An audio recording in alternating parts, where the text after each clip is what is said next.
नमस्कार दोस्तों आज आपसे एक ज़िक्र मैं बांटना चाहता हूं और वो ज़िक्र है दो ऐसे दोस्तों के बारे में जो लोग हमारे देश की, भारत की, उस वक्त पूरा भारत था, कोई बीच में बंटवारा वगैरह या सरहद की दीवारें नहीं थी।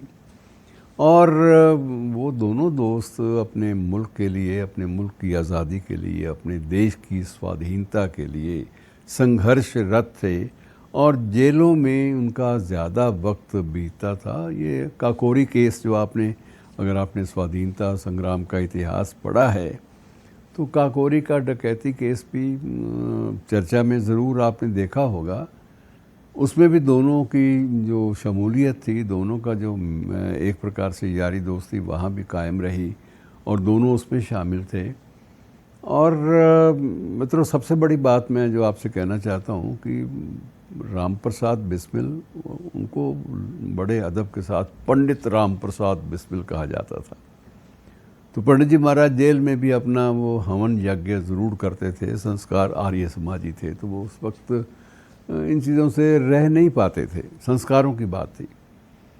और बिस्मिल से वो एक बात कहते थे कि बिस्मिल तू संकोच ना करना यार, तू मेरा दोस्त है, मैं तेरे जज्बात की भी कद्र करता हूँ, सम्मान करता हूँ। तू अपनी 5 वक्त की नमाज में कहीं भी मेरी वजह से खलल महसूस ना करना, तुम अपने 5 वक्त की नमाज जो है वो पढ़ो और मैं पूरी कोशिश ये करूँगा कि उस वक्त मेरी ओर से कोई भजन या कोई ऐसा हवन या कोई आरती वगैरह उस वक्त ना पेश की जाए।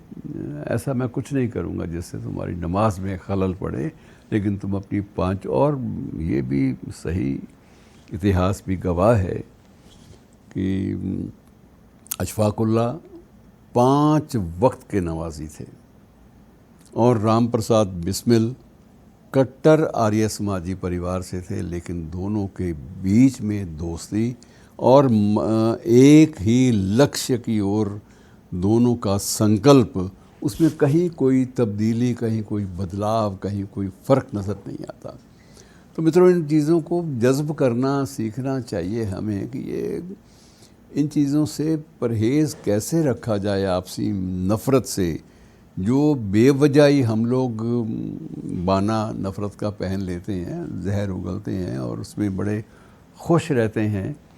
और मित्रों, इसमें थोड़ा सा मैं आपको एक और उल्लेख थोड़ा सा करना चाहूँगा। खैर, उस उल्लेख के लिए अलग से ज़िक्र बेहतर रहेगा इसलिए कि उस पर भी काफ़ी बहस हुई है इन दिनों में भी, जश्न चिरागा और दिवाली के बारे में।